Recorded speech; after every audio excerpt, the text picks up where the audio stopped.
திருஞான சம்பந்த சுவாமிகள் அருளிய முதலாம் திருமுறை. நவகிரகம் மற்றும் சகல தோஷங்களிலிருந்து விடுபட ஓத வேண்டிய அற்புதமான பதிகம் திருக்கோளிலி. பாடல் 2.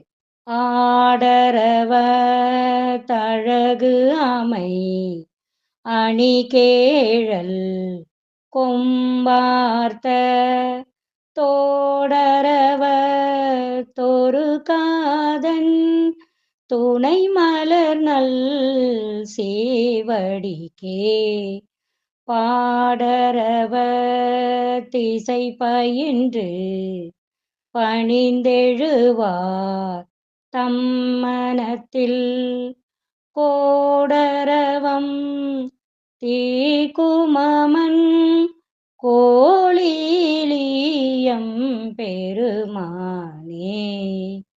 பாடலின் பொருள்.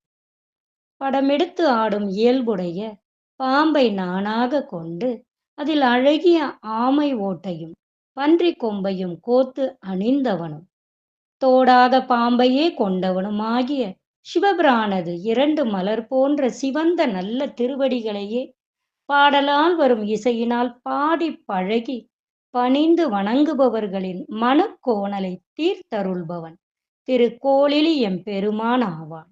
திருச்சிற்றம்பலம். என் நாடுடைய சிவனே போற்றி, என் நாட்டவர்க்கும் இறைவா போற்றி.